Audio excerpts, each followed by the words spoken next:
regular meeting of the City Council of the City of Cottonwood, Arizona to be held January 17th, 2023 at 6 p.m. at the Cottonwood Rec Center. Let's have our Deputy Clerk take the roll, please.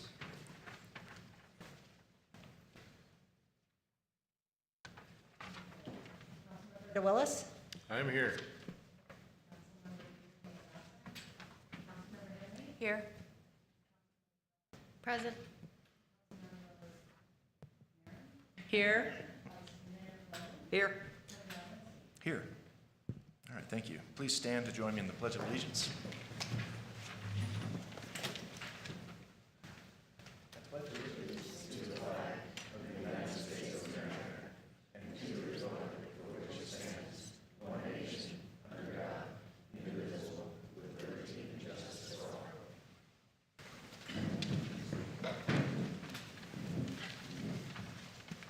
Okay, next is a brief summary of current events by the Mayor, City Council, and/or City Manager. The public body does not propose, discuss, deliberate, or take legal action on any matter brought up during this summary.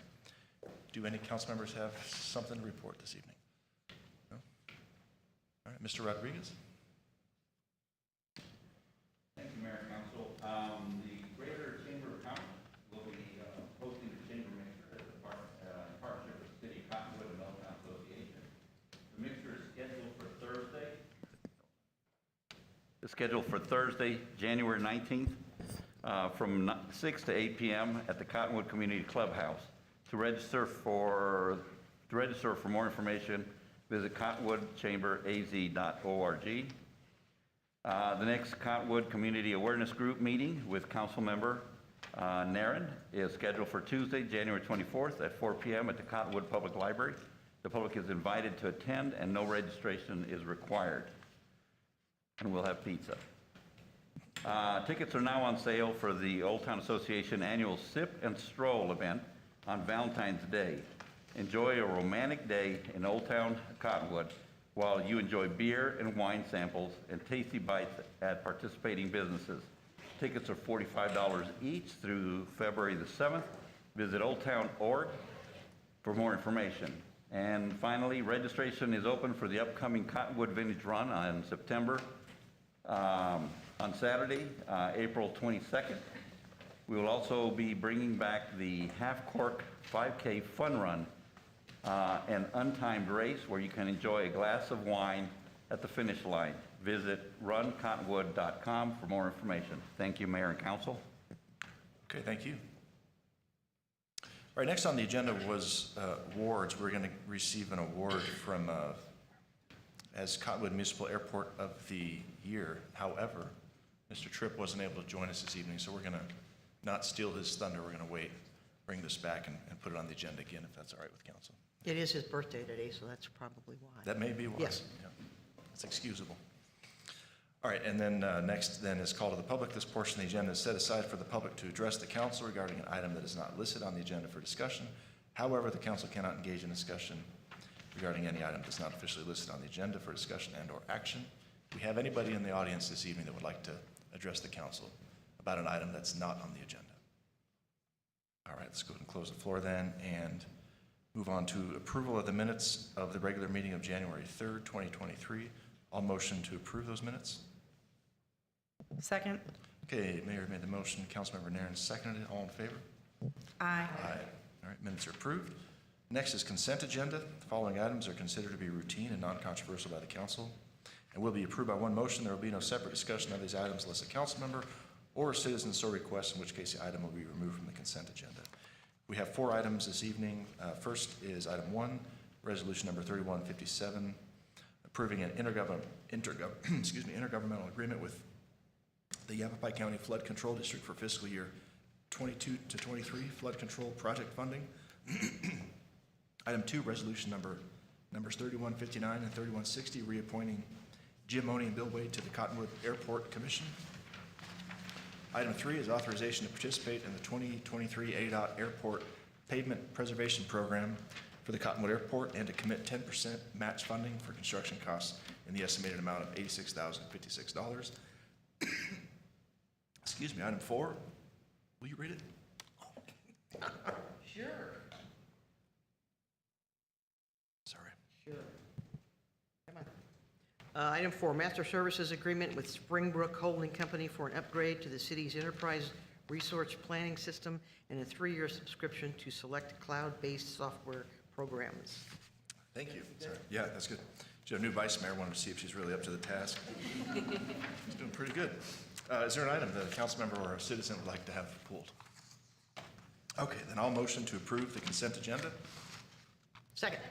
All right, Mayor made the motion, Vice Mayor seconded it. All in favor? Aye. Aye. It's approved. Let's have our deputy clerk read resolutions number 3157, 3159, and 3160 by title only, please.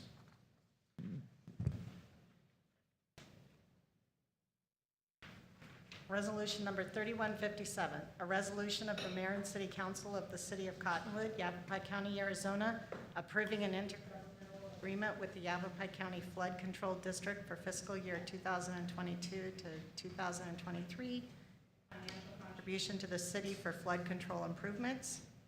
Resolution number 3159, a resolution of the Mayor and City Council of the City of Cottonwood, Arizona, appointing member of the Cottonwood Airport Commission and establishing his term of office. And resolution number 3160, a resolution of the Mayor and City Council of the City of Cottonwood, Arizona, appointing Bill Whaley, member of the Cottonwood Airport Commission and establishing his term of office. Okay, great. Thank you. All right, we roll into new business now. The following items are for council discussion, consideration, and possible legal action. First up is public hearing and selection of a community development block grant project for the 2023 funding cycle. Good evening, Mr. Mayor, Council. Scott Ellis, Community Development Director. This is the second required public hearing for the CDBG block grant that we'll get this year, approximately $400,000. The listed projects that you have and you will hear about tonight have been determined that they are eligible. They were brought up at the first public hearing. That was a requirement. Council will need to select among those 5 projects which one you would like an application submitted for. We do ask that you rank them in the resolution just in case something happens and one, let's say the first project is not eligible for some reason, then the next project in line could submit an application without having to come back to council. Up to 18% of the grant money would be set aside for project administration, so keep that in mind as well. Kind of a brief rundown on the timeline. A letter of intent for whichever project is selected will be sent to Department of Housing by the end of this month, January 31st. April 14th, an application submittal to NACOG. May 31st, NACOG submits the application to Department of Housing, and then October, November is when the grant and contracts would go out. And with that, Mr. Mayor, if you'd like to call up each applicant, run over their projects, give you details on what those look like so that council can make their selection. Certainly. Thank you. Before we do, is there any questions from council on the process at all? Okay, great. All right, well, just in the order that we received them in our packet, I'd like to have Ms. Bremner please come up to the podium and discuss your project for the Verde Valley Senior Center repairs and restoration. Are you here this evening? Oh, I see. Great.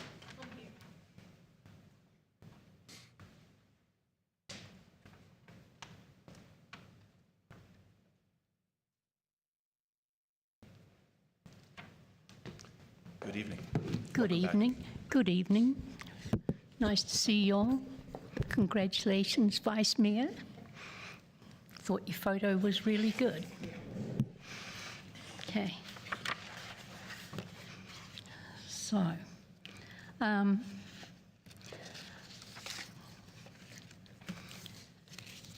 little history first.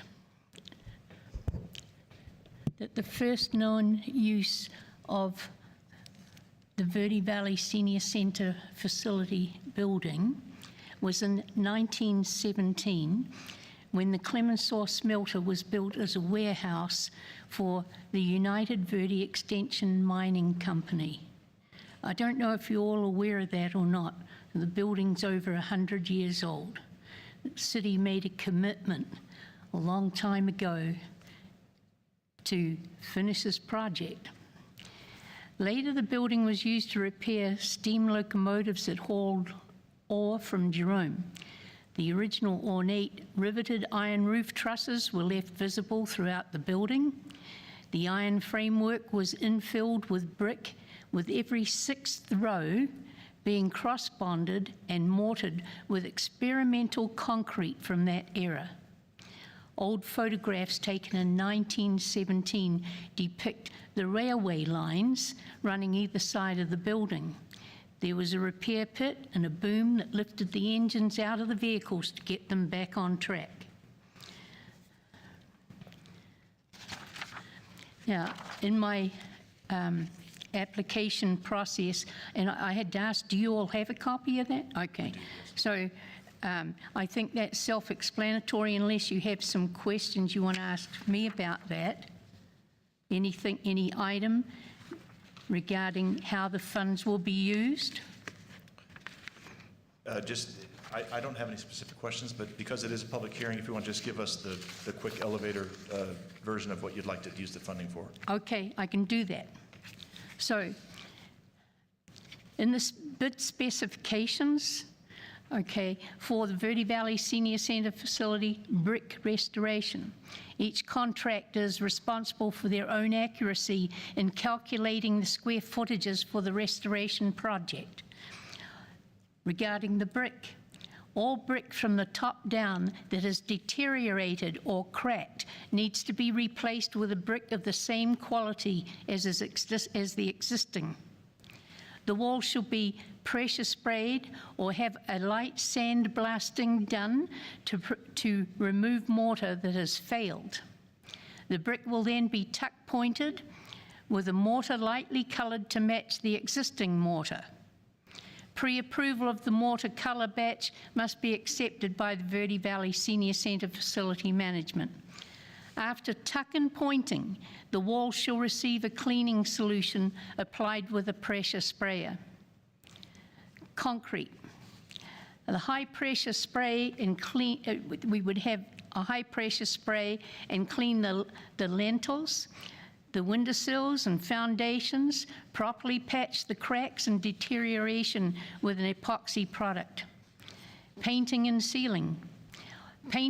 We would paint all concrete that has been previously painted with a colour accepted by the Verde Valley Senior Centre Facility Management.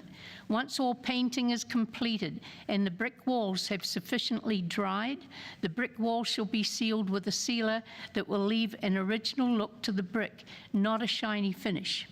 And all work is to meet local codes. And I have, for each of you, some more information. If you haven't been to the Senior Centre lately, a little packet for each of you. And you can see this will show some pictures of the deterioration of the brick and the problems that we are having.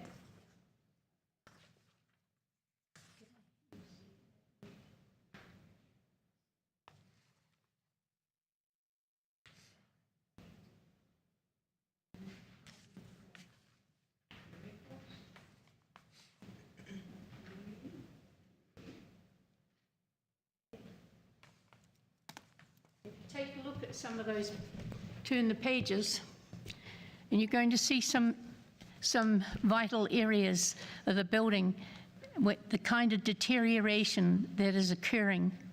And, you know, it's been approximately close to around 20 years, I think, since we actually did the initial restoration. But it was done knowing that we had to come back and do this and finish the project. And it was all based on, everything's based on funding. And also other things. Now, until bids come in, we don't know the exact cost, but should they're included in this, I had included in repairs to the roof. When it rains, it leaks. It's a new roof, and it still leaks. And I do believe it's because the flashing that was put up way up around the top of the building sort of at the bottom of the first level where the cow wall windows are installed. I don't believe any of that ever got caulked, you know? And so that needs immediate attention. And also funds would be used to replace and upgrade the existing exterior lighting that's attached to the building and lights up the parking lot, because it's at the point when we get some of these microbursts, it takes the whole light fixture off the wall. Yeah, so that's another serious issue. So there's safety concerns, and then I also recommended, if there happened to be any money left over, should be applied to digital signage, and that's all in my application process. So that's how the funds would be used. And are there any questions? Any questions? Yes, Vice Mayor?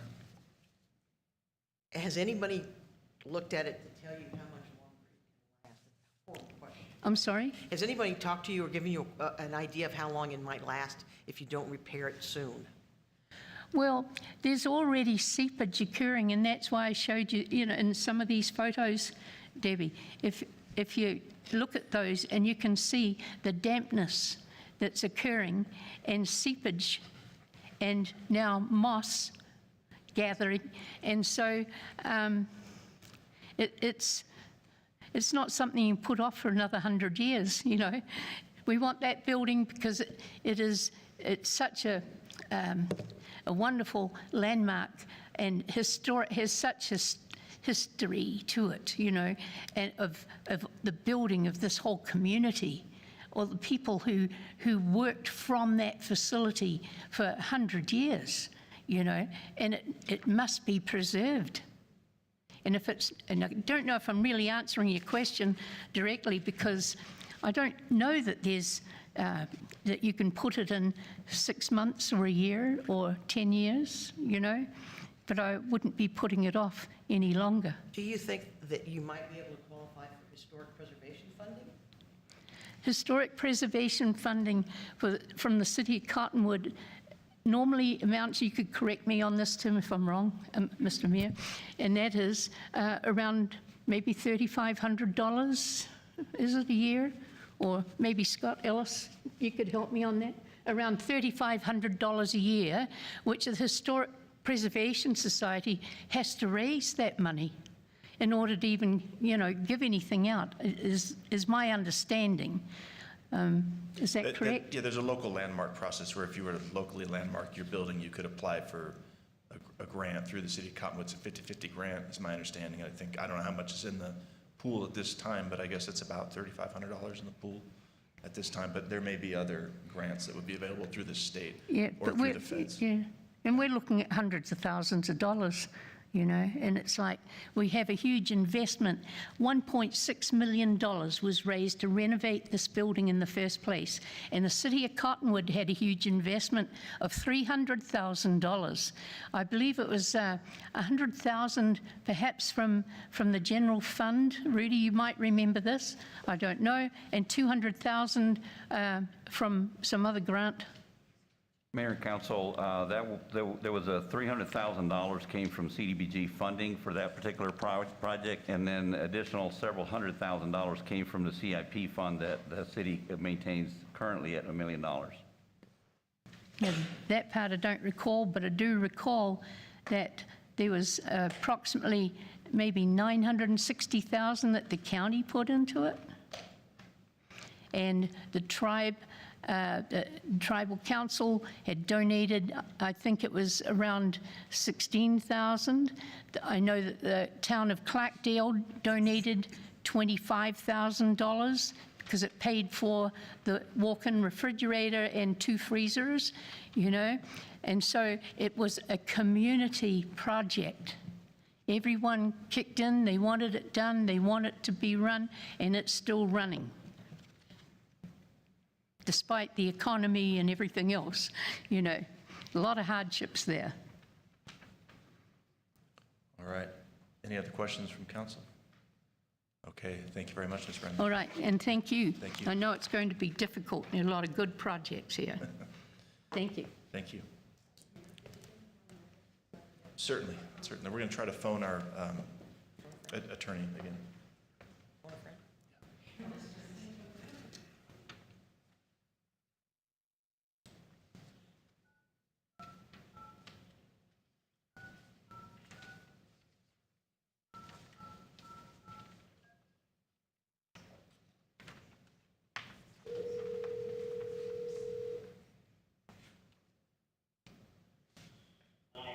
Hi, Mr. Horton, we're in the meeting.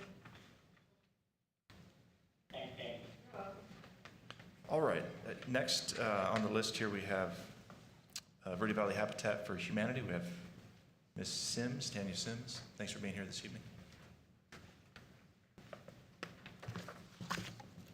Good evening, Mayor and council members.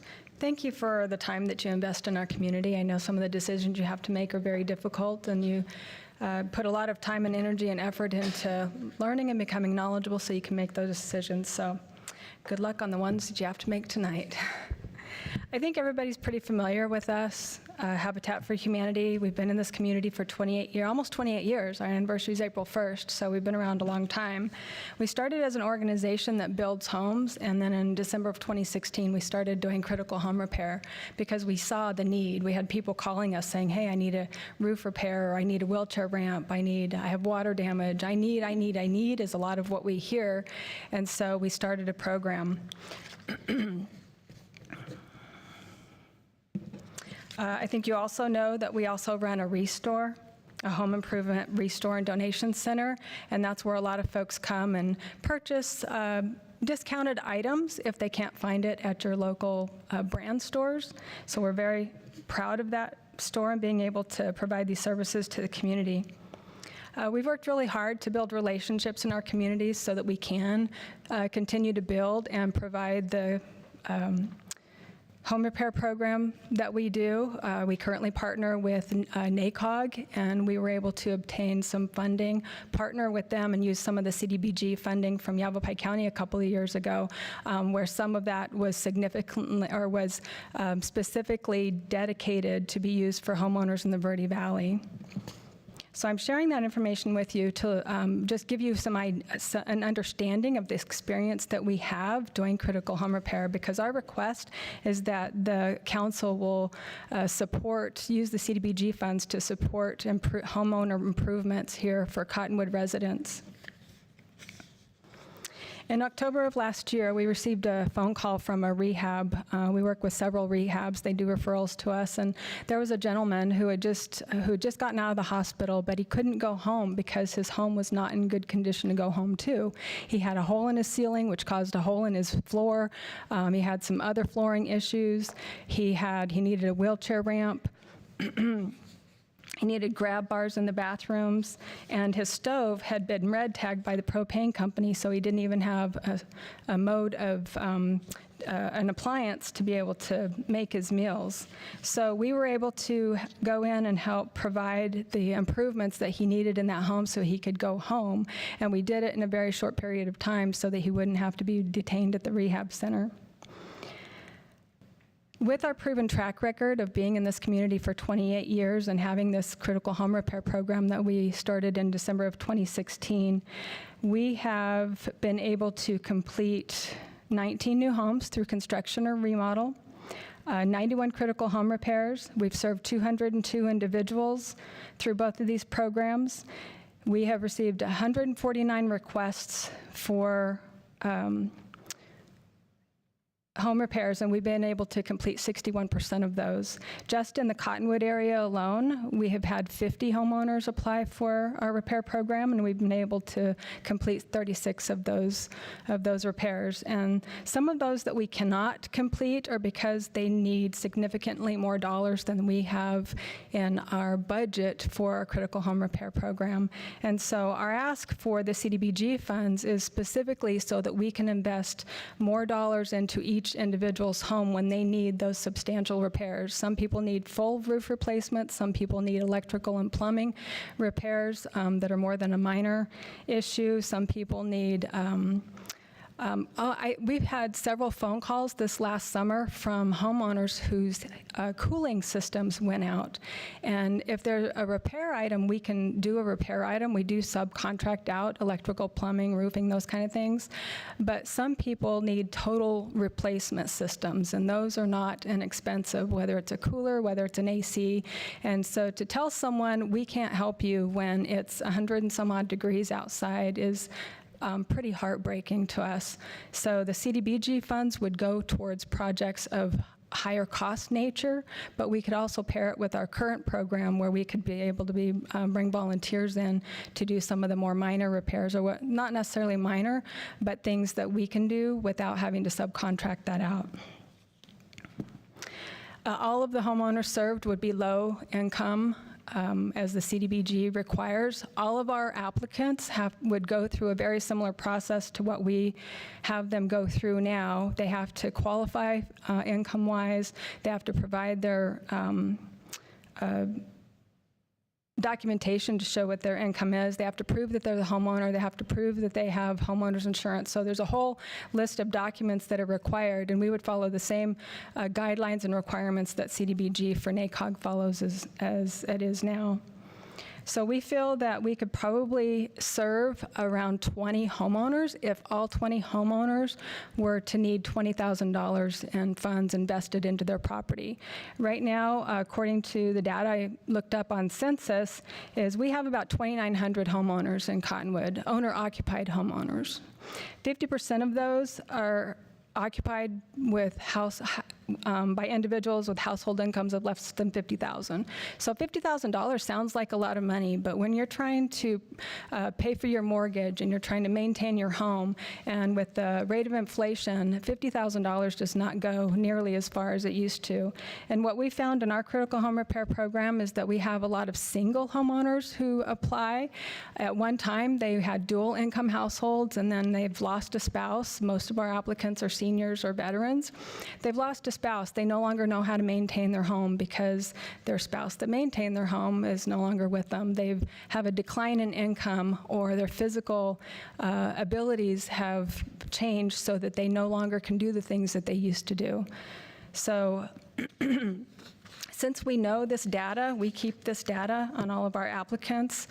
We also know that if we can maintain the homes that we have in our community without having to build new, it's always more cost effective to maintain the homes that you have. It's much more expensive to build new. We know that. You guys know that. I know you do with all the projects that are presented to you. And if we can maintain some of the homes that we already have in our housing stock, I think that would be a benefit to the community. So we're requesting, with that full $400,000, most of that would go towards the homeowners themselves, the homes, and trying to invest in the community, beautifying the community. There's a lot of our homeowners who will call us and say, you know what, I am so grateful for what you did because I now have more pride and ownership. We've had other people who've seen us when we're working on homes come up to us and say, you know, I need some help too. Can you help me? We even paint homes. We've had some applicants call us and say, you know what, I live in a manufactured home community. I haven't been able to paint my house, and my landlord, the property manager, has given me a notice and said, if I don't paint my home, I'm going to be evicted. Now, these are people who are paying on their homes. They have their mortgage on their mobile. And I know the CDBG funds can't help those individuals because they don't own their property, but those are the kind of situations that we deal with. And I think that's just hurtful to know that someone can be kicked out of their home because they can't paint it. So we have gone in, and we've been able to help them paint their home. And just the pride and ownership in their community, where they can walk out their door and say, you know what, I now live in my home, and I'm proud to live here. And it's the same whether it's the inside of the home or the outside of the home. We're improving health and safety for many of our applicants because they don't have a hole in the floor that they have to worry about. They don't have a hole in their ceiling that they have to worry about. About a third of our projects also include wheelchair ramps, really sturdy wheelchair ramps. And in situations where we can't do wheelchair ramps, we've been able to do modified steps with handrails if someone can still walk up the steps. You guys would be amazing. I could tell you stories about some of the people that we have served, some of the homeowners we've served through our critical home repair program. And I just feel that if we're really trying to support community members and maintain housing stock when we're in a critical housing situation as it is, that this would be a really great investment. So unless you have questions, that's all I have for you. From council? I have just a couple, Ms. Sims. Yep. When you go in and make these critical home repairs, are you using your own volunteers, or are you using contractors, or is it a combination of both?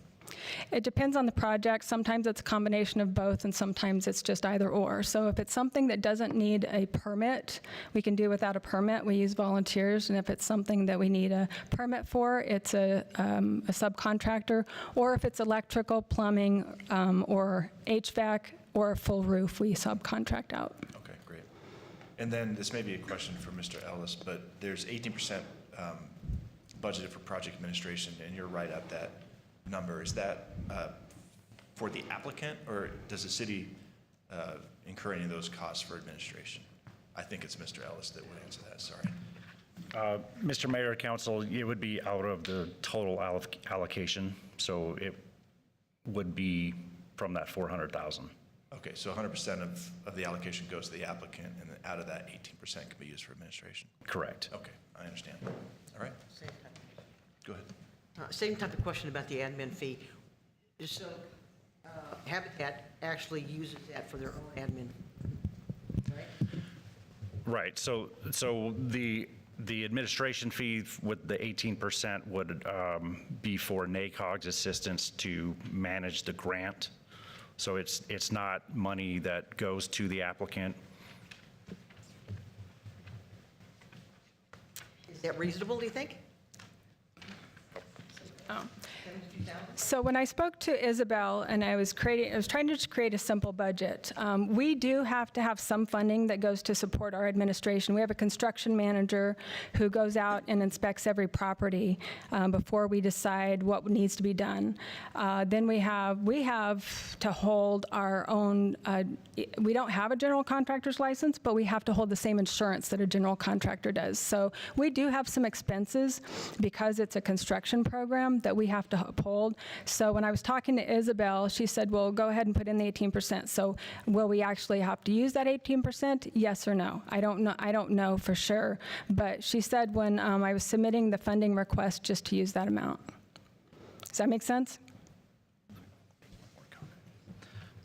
Mr. Mayor, Council, I believe last time it was about $15,000 total that we paid NACOG for that grant administration. So keep in mind it is up to 18%, not necessarily a total of 18%. Okay. All right. Any other questions? Okay, thank you. All right, thank you.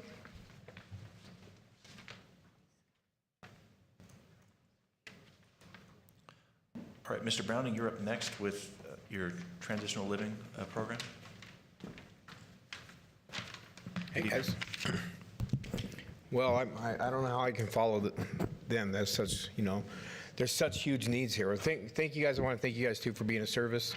I know this is hard because there's so many needs in our community. I would like to offer, I could help out on volunteering on those projects if you guys get them, especially the masonry part. So Steps to Recovery Homes are transitional housing proposals. Steps to Recovery Homes is proposing to provide transitional housing for men who have successfully completed our substance abuse treatment. Currently, no housing for men in recovery exists as they transition from the next step into sustaining recovery. Steps to Recovery Homes program is now a 3 to 6 month program, which does not provide housing once programming is completed. To mitigate the risk of relapse, we would like to open a men's home, which would allow our clients to stay up to 2 years in a sober living environment.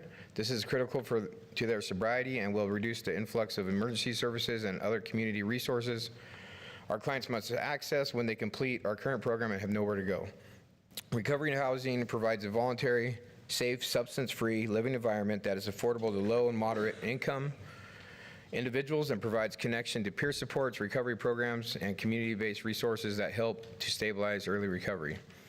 Transitional housing can make a major difference in the recovery process. There are several benefits to transitional housing, such as structure, community, accountability, sober environment, maintain momentum, Recovering from an addiction requires more than stopping your substance use. The recovery process involves lifestyle changes such as holding down a job, paying rent, and learning how to be responsible. For many individuals, this may be the first time that they have been responsible for themselves.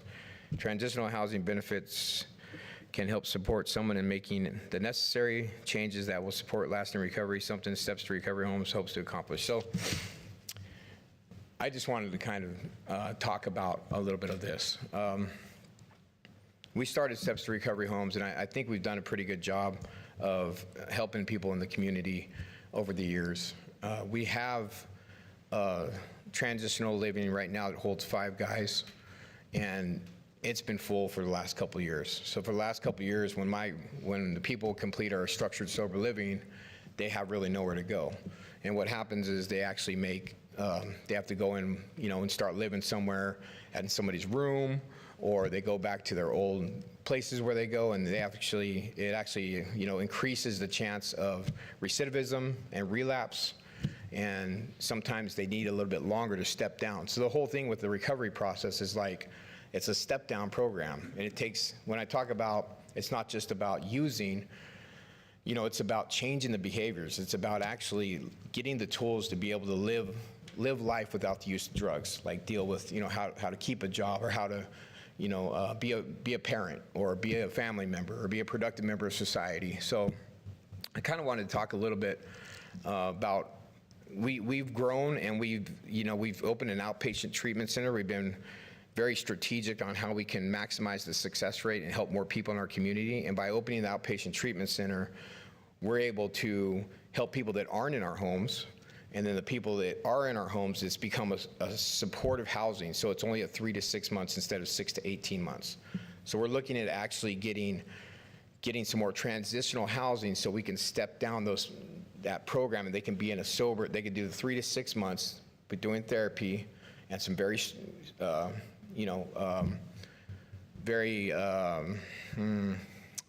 very high structure, and so they can start changing in that process, and then step down into something that would be 6 months to 2 years, to where they can actually be in a sober living environment and not have the stressors of being around other places or situations that could be detrimental to their choices. So we're looking at doing that, and I just wanted to kind of tell you guys a little bit about my process. I think, when I actually decided to change my life, it was really scary. So there's a lot of fear that goes around when you start to make a change in your life for the people that we help, and just that alone is one of the biggest blocks that they can get through, is to actually really change their life and get clean and start. And then they stop using, and they think it's just about the using, the alcohol or whatever they're using. Then they realize it's all these other things that come into it, because now they're clean and they don't have the substance that fades them out from reality. So now it's, bills and life, life on life's terms that we all have to do. So then they have all this pressure on, and that's why we started our job development, and you guys have helped with that, and that really helps maximize the success rate to actually get them successful by addressing the barriers to employment. Because there's a lot of that. When you're early in recovery and you go out there and you get a job, all of a sudden there's all these anxieties, all these stressors, and then you're around people who are drinking or smoking weed or whatever, and it increases that chance of making that bad decision because they're stressed out already. So there's a lot that goes into building one individual and helping somebody that's broken actually become whole and heal. So for me personally, going through that process, I was very scared, and I was blessed because I got to stay out in my grandma's shed, and when I started changing.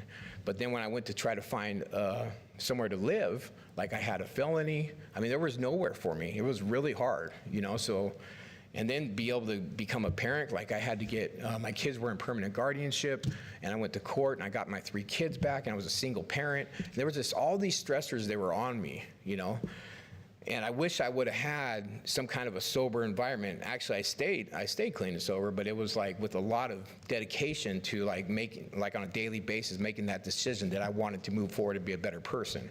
The reason I'm telling you this is by doing that, I've been able to makes such a difference in so many other people's lives. So just by helping one person like myself, I've been able to get my children back. I've been able to break the chains of addiction in my children's life. I've been able to help in my family's lives. I've been able to help other people. I've been a productive member of society. I've paid my taxes. I've been, I've started a business. There's all kinds of things that I went back to school. The emergency, the tax dollars, the jails, the domestic violence, like all this stuff has stopped because I've actually, stopped using and been able to grow as an individual. And so when these people come through our homes and they go, they're done with our programming and they don't have anywhere to go. As you know, housing's an issue. They have nowhere to go. So first of all, there's nowhere to go. And then if there is, it's so much money, and then they might have a felony or something. So it's really it's one of the next building block, the next big block or step that they have to take is that transition. And it's so scary and it's so detrimental. We've seen a lot of people relapse, because of it. We've seen a lot of people, and it costs the city all kinds of money. It costs the families. I was thinking about it, like, there's so many issues, like housing is an issue, our elderly is an issue, and it's like, what Tanya was saying about, people's homes. I mean, God, I just want to go fix somebody's home. Like, I want to just go volunteer and be like, man, let me paint your home, because I like painting anyways, but, but there's all these issues. And it's like, what do we do about them? I think that addiction is such a core issue, but so much more goes with the addiction. Like most of the people that we help have some kind of a mental part that goes with their addiction, but they're really good people. So they start using early on because of some kind of trauma, some kind of neglect, and all of a sudden they don't know that they're going to come to this point where they're neglecting their own family, or they're getting arrested, or they're doing all these things, and they're in this place where, they're a good person, but they just don't know. They're trying to live life that's been put on them. So I think it's such a core issue for everything in our lives. Like I look at it, there's a bunch of people dying of an opioid overdose, I think it's 295 people a day right now in our country. That's a big number, but it's not even talking about the people that are dying from alcohol, or the people that are dying from meth overdoses, or how about the people that are neglecting and not raising their kids and their grandparents are raising their kids? How about our schools? How about our neighborhoods? How about our tax dollars? How about our hospitals? Like, it affects so many, arguments, dysfunction, our work pool. Like, just by starting our job development program, which you guys have been a huge help in, we've actually been able to get some sort of a work pool here in the Verde Valley with some sober, reliable people to actually be available. So it's a bigger issue than it seems. I think it's a bigger issue. I don't know how to explain that except maybe tell my own story, because I've broken those chains. Like, I've been able to do so much in the community that I had no idea. And my whole thing is I just want to give back. I just want to be able to give back and live productively and be a productive member of my family, be a productive member of society, be a leader, be an example, be a friend, be a son, all these things that we can do. And people with addiction issues are usually very, very talented, so if we can get them and actually get them where they're ready to change, and then actually have that step down program. Because it's really important to have a clean place. It's really important to have a structured place. It's really important to have, to have the sober environment. And it's really important to give them tools.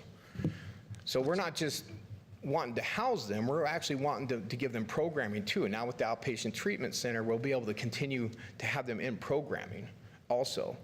Let's get some questions answered from council. Okay. Yeah. Council, do you have any specific questions for Mr. Browning? To zero in on the program itself, how many people in Cottonwood would you be able to serve with this money? Well, I mean, it depends on how big the house is. I mean, if like the budget I put together, the house needs is so much right now. I was thinking if I could do a 4 or 5 bedroom, I could do maybe 2 people per room, so that's 10 people, per year or something like that. And it depends. Like if we can get them, if we can really focus and get them with the housing coming up, I know there's some apartments and stuff like that, maybe we can get them to transition sooner than 2 years, or, So it just really depends. And then, that's why I'm trying to tell you about the ripple effect.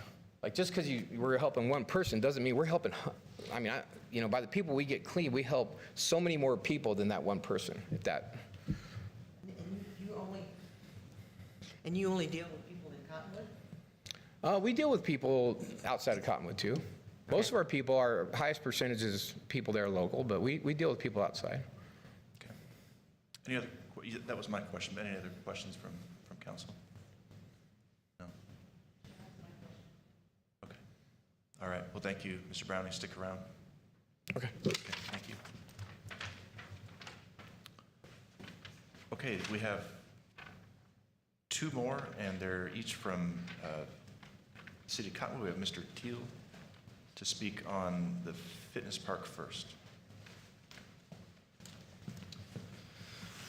Good evening, Mr. Mayor, Council. Jack Teal, your Parks and Recreation Director. So one of the projects I'd like to speak to you guys about tonight is the Outdoor Fitness Campaign. It's brought on by an organization called the National Fitness Campaign. And currently there's over 1,000 of them in the U.S., and there's about 3 or 4 of them here local. And I know we don't like thinking about Avondale, but Avondale has one. And it's a really good use of the space for what we do, and it gives the community a place to be able to go and exercise and have that healthy life that doesn't require a membership. They're located at our parks right off of any transit, so every person can have reasonable access to these. A large amount of them are located near trails and other places like that that create the interconnectivity that we've been looking for as a city. At any given point, you can have up to 30 different people on those outdoor fitness campaigns or fitness courts, and you can have 36 different exercises that you're doing. They have an app feature that allows you to get on and look at the different exercises and walk through with people who have done them. You can create ambassadors here locally that will be able to go out and help and watch over the park, give people the help they're looking for, and also add their routines and workouts that they do to it. These outdoor fitness campaigns, they're standardized, so anywhere you go, it's the same one. So whether you're here or whether you're at another city who has one, you have your workout that you can then do and follow that'll follow you throughout wherever you're going. It started in San Francisco, and they've been able to work their way through into where they are today. Doing this also comes with a $30,000 grant from their end to show that they want to be a staple in your community as well. So it helps with the funding to build these parks. The downside, I don't think that the park itself will take up the entire $400,000. On the high end, it'd be about $240,000, but then we can use the remaining funding to add a shade covering over this so it can be used throughout the entire year. And that's what we'd be looking at doing if this program is chosen. Any questions from council, Mr. Teal? Just one question. I know we did a master plan on all of our parks. Was this on our radar? This specific project, Mr. Mayor, was not mentioned, but they did say we needed to add different amenities to our parks and did not give us a list of what those amenities are. So looking at the resources we currently offer versus what we could offer, I felt this was an appropriate need for that. Okay, great. All right, if there's no questions, let's have you roll right into the next item, which is the skate park repairs. Absolutely. And Mr. Mayor and Council, this was a project that actually you as a body mentioned at the first CDBG funding. So I wanted to make sure that I brought this forward as I felt that that was direction enough.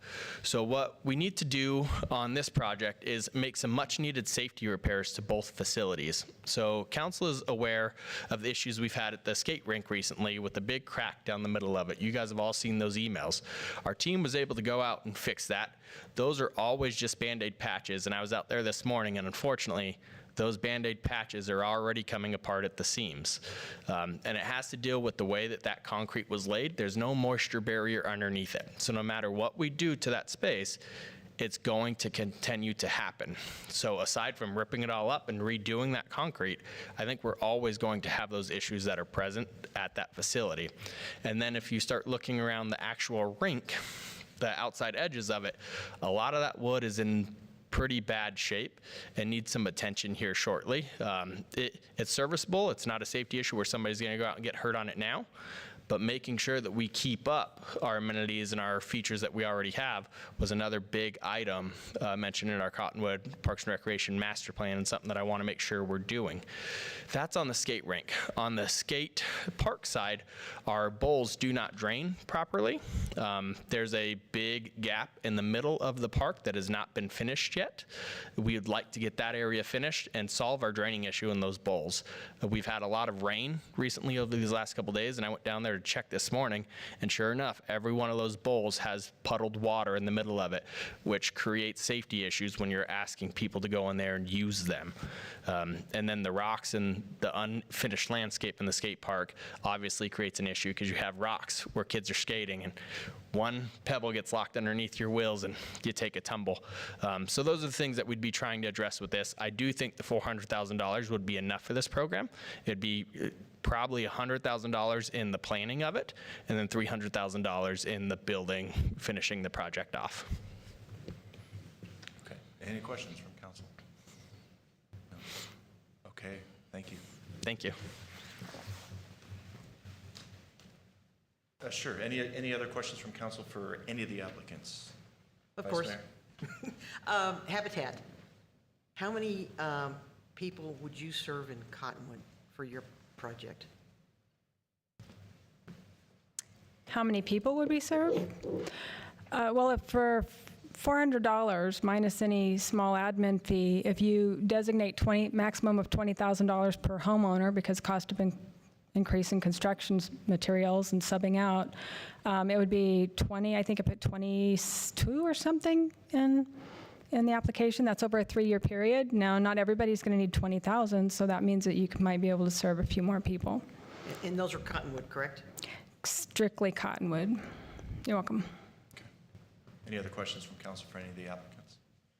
And we can bring them up as we see fit while we discuss this too, so. All right, well, let's begin our discussion with $400,000 available. I'm surprised we didn't get more applications in, but I'm sure glad we didn't get any more applications in either. I think we have some of our best nonprofits here, and so I really appreciate all of you taking the time to fill out this application and present to us this evening. So a couple ways we can go about this. I've ranked all of mine 1 to 5. We can go around the room and just explain our ranking, and then have somebody take notes to find out which comes to the top, or we can just go down the list as they're presented here and discuss them individually as a council. How would you like to proceed? Well, Mr. Mayor, this is a public hearing, right? So I know at the last one of these, we heard from members of the public about their thoughts on projects too. So should we open that up to see if anybody wants to speak on any particular project? Thank you, appreciate that. Yeah, are there any folks here that would like to participate in this public hearing and speak on a project that you support? Yes, ma'am. My name's Patty May. Ms. May, you'll have to come up to the podium, introduce yourself, and we're going to limit you to 3 minutes.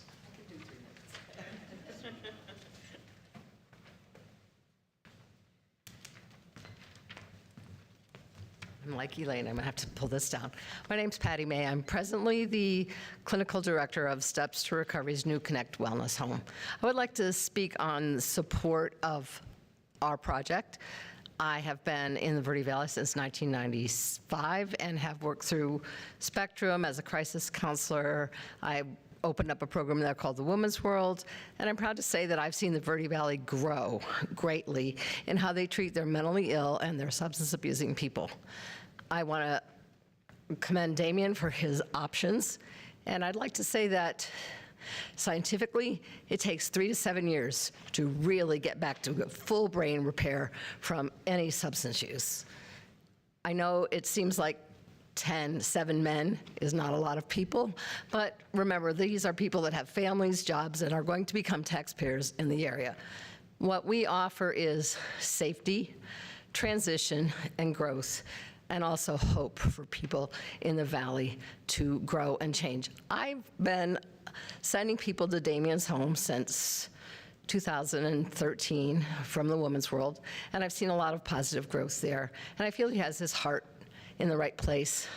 It's hard for me as a senior citizen to not say, wow, let's give the money to the senior center, and it's also hard to know that people need home repair in this valley badly, but I really would like to speak for our program as well. Thank you. Thank you, Ms. May. Any other folks here this evening? Please.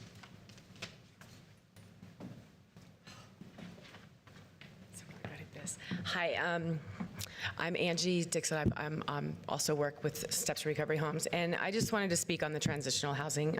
Part of my my process, and also now that I stay there and I help everybody that comes in, it completely changes the whole game, because as Patty said, it does take time. It takes time to learn new behavior patterns and to change. And I have seen so many people come through that, like, we have one in our transitional house, and he's 20 years old. He came in at 18, a complete mess. He now has 2 years clean. He has a job.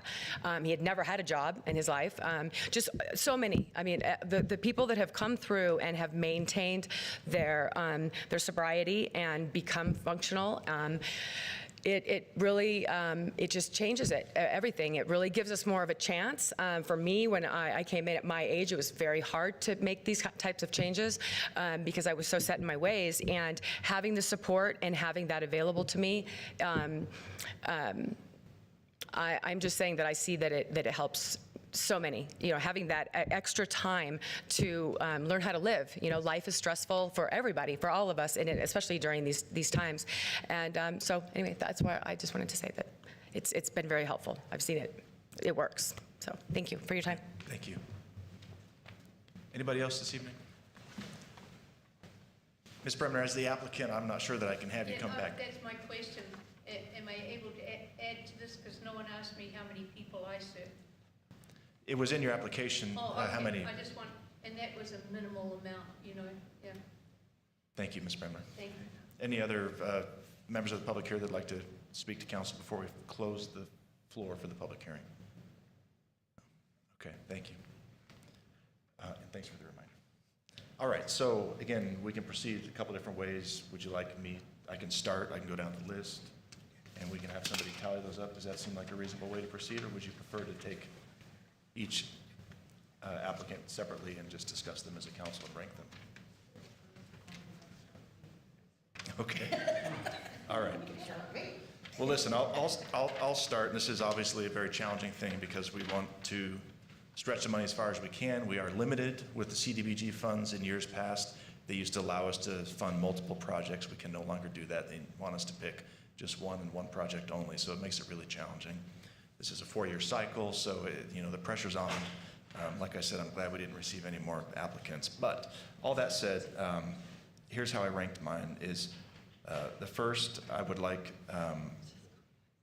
first place, I ranked to go towards the Verde Valley Habitat for Humanity for a couple different reasons. This is an existing program.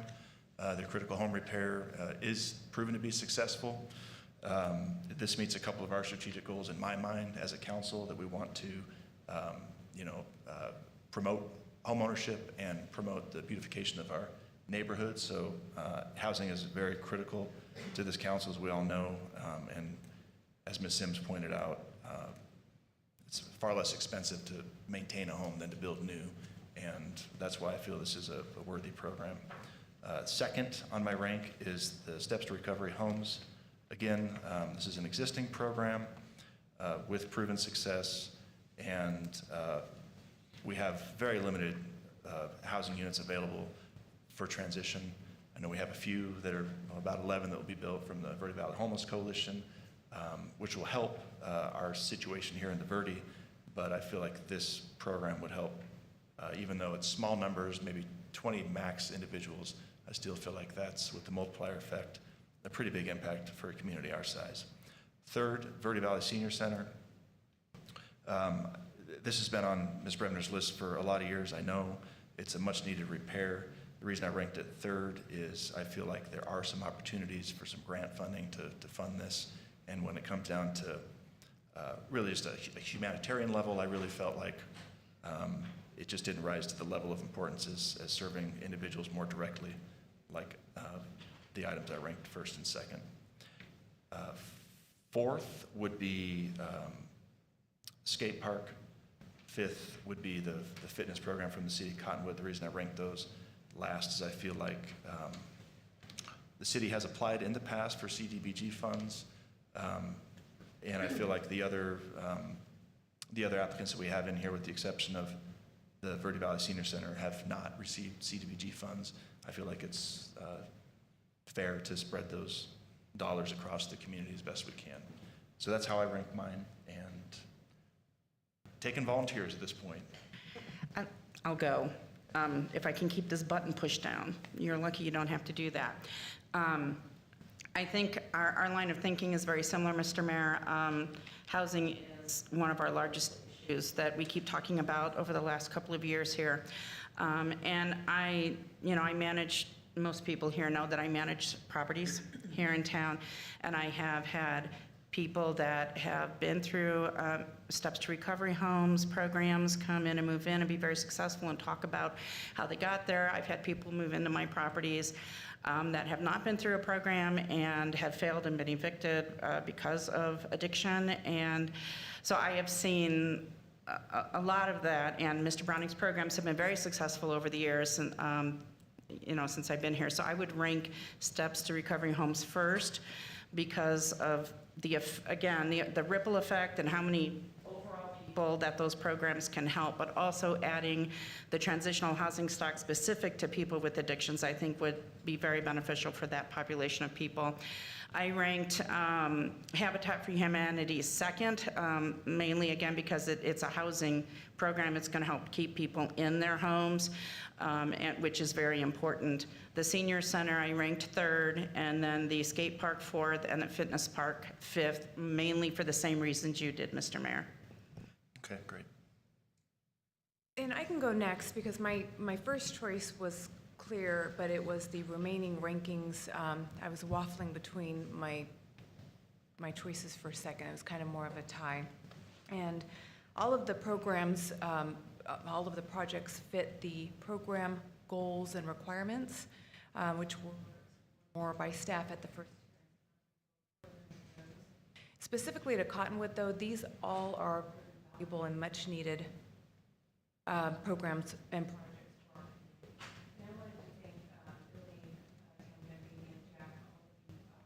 I'm sorry, but it's not picking you up. I'm so sorry. No problem. Not only your presentations in these projects, but also in general, everything you do for our community every day. And I'm not going to take the time tonight to go over. I think we all have personal experiences with you and what you're doing for our community firsthand, and really are such an asset to us. But my number one choice coming in tonight, which was solidified by the presentation, based on where Cottonwood is at right now, and our needs right now was, or remains, Verde Valley Habitat. This is an excellent program. It's much needed, and it will assist many of the demographic that is appropriate for this program. My number two choice, though, again, was I was torn between the Damien Muir project and Elaine. And I think after tonight, just some of the factors, I'm leaning more toward Verde Valley Senior Center, not just for some of the discussion items, but this is very hard.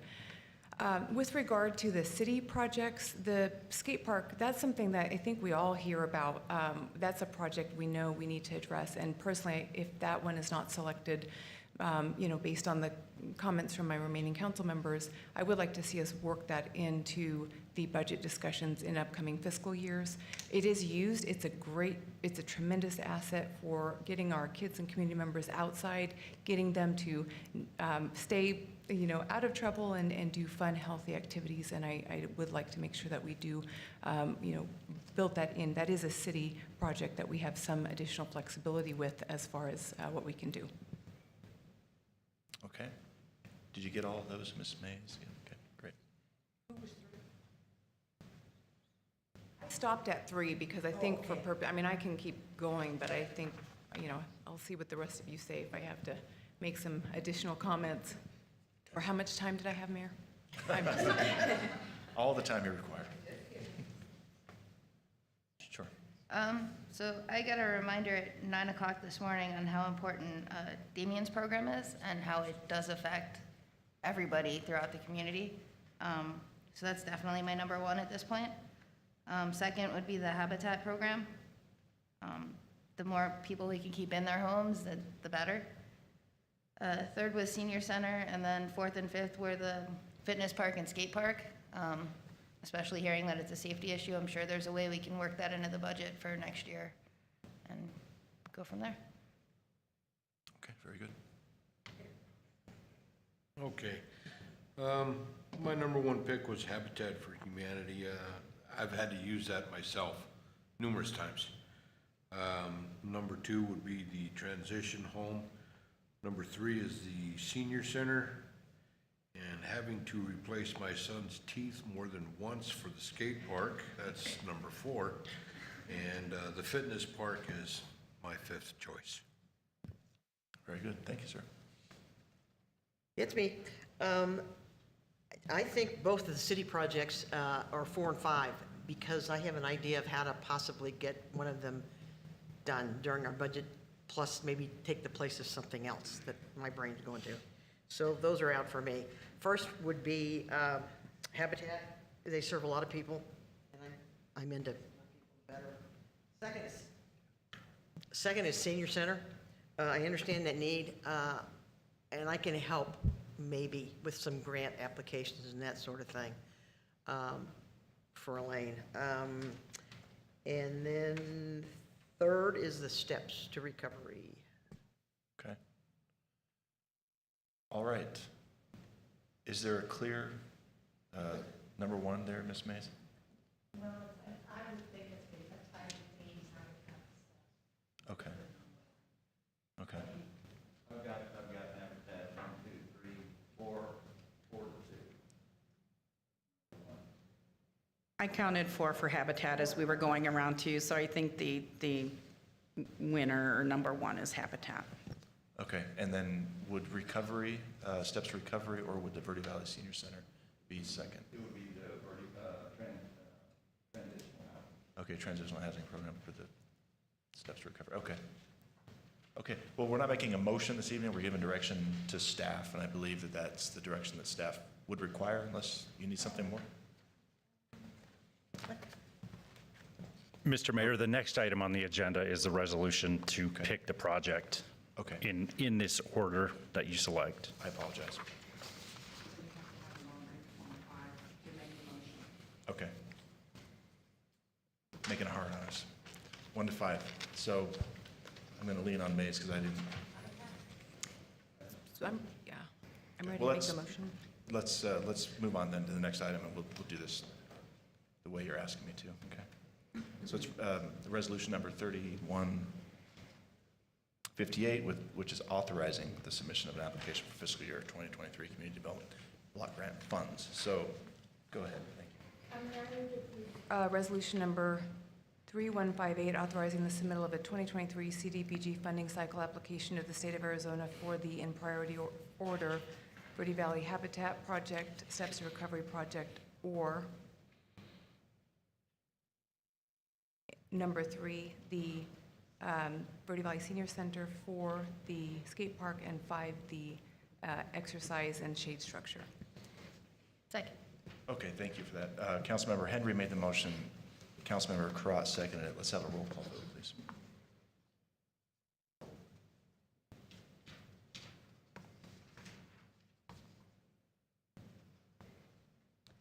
Okay, resolution number 3158, a resolution of the mayor and city council of the city of Cottonwood, Yavapai County, Arizona, authorizing the submission of an application for fiscal year 2023 community development block grant funds, certifying that the application meets the community's previously identified housing and community development needs and the requirements of the state's CDBG program, and authorizing all actions necessary to implement lake activities outlined in the application. We need a roll call vote, though. I'm sorry. Oh. That's okay.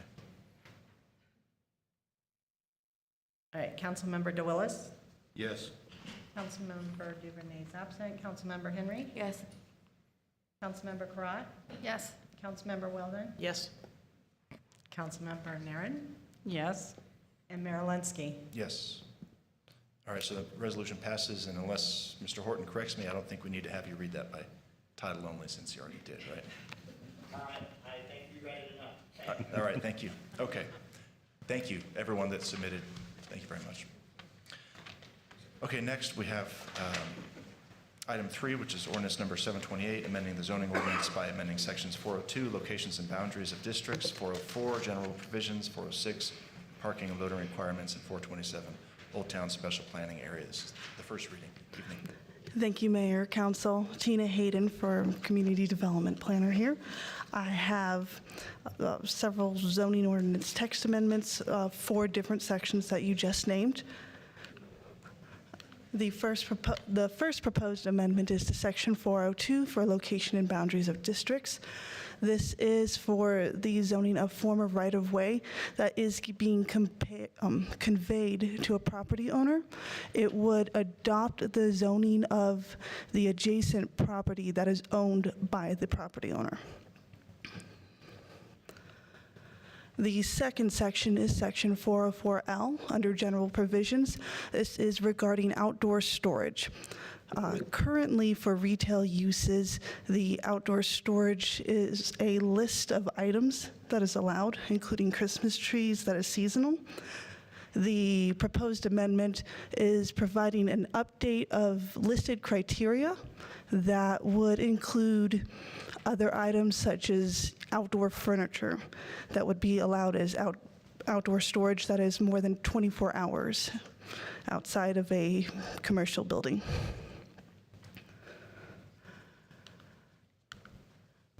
The third section, Section 406, regarding parking and loading requirements, there's actually 2 elements to this section.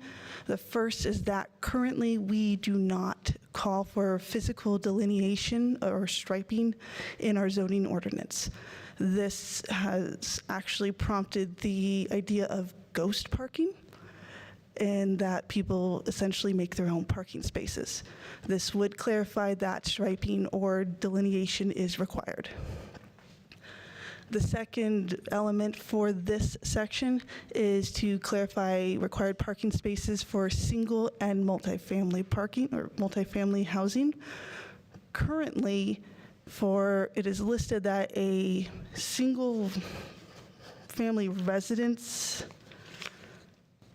is 2 parking spaces, and that multiple family units of 1 or more is listed ranging from 1.2 to 1.7 spaces per unit.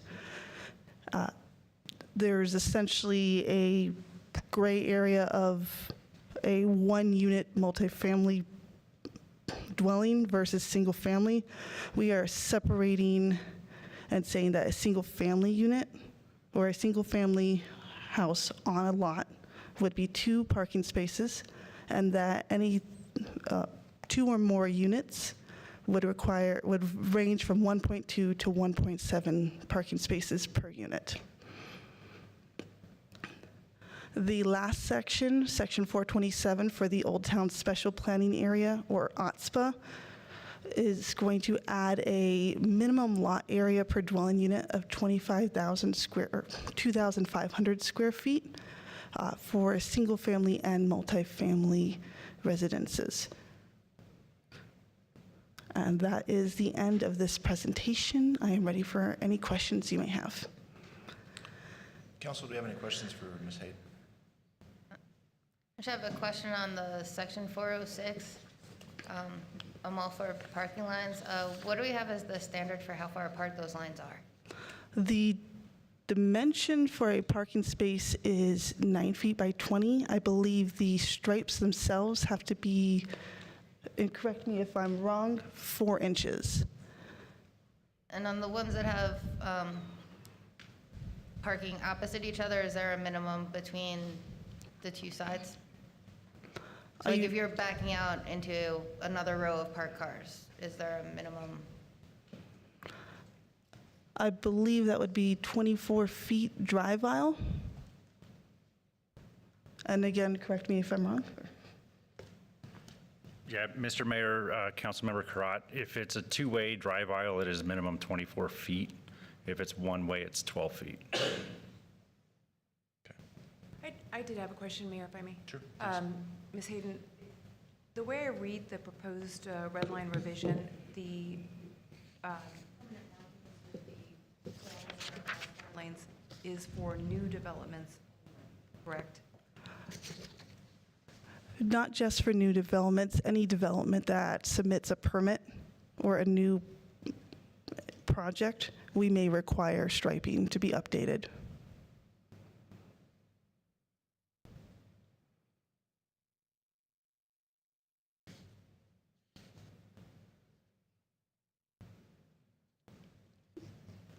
Should go into legal non-conforming. Is that the only thing that would trigger coming in to require the striping? Yes. Okay.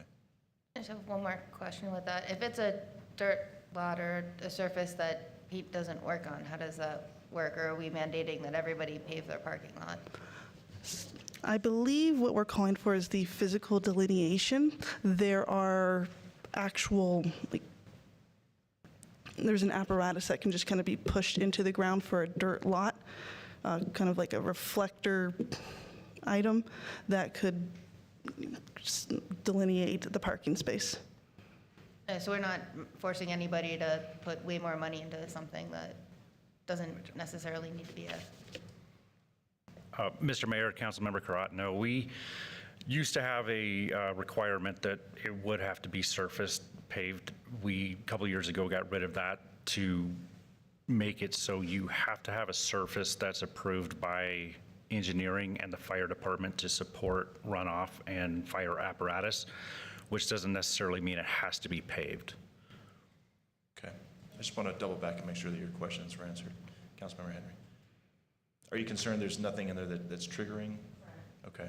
So can you answer that? So what is it that would trigger the requirement that it be paved if they're not, if it's not a new project or they're coming in for redevelopment? Mr. Mayor, typically we have a standard 6 months. If a use goes away for 6 months and a new use comes in, then it can trigger having to do these requirements that are going to be in place, these newer requirements, I guess you could say. So if a building's just sitting there, hasn't been used for at least 6 months, a new business comes in, even if it may have been the same or similar business that was already there, then these requirements can be triggered. That's what Ms. Hayden was saying regarding having to have them restriped or redelineated on the parking stalls. Does that requirement live somewhere else in another section of the zoning ordinance? Yes, we do have a non-conforming section, which basically talks about that 6-month window. Okay. I think so, but between now and the time we bring this back for the second read, I'll look, because I don't know that our definitions, the way it's worded with the phrasing new development, I don't know if we're giving good notice to folks that, because when I read this, it didn't trigger to me, otherwise I would have looked before now, to think that if I bought that building that had been vacant for 6 months, that I might have to go through and trigger this requirement. So I'll do a little bit more digging, maybe reach out, Rudy, with you and follow up with Scott if there is additional questions in the language.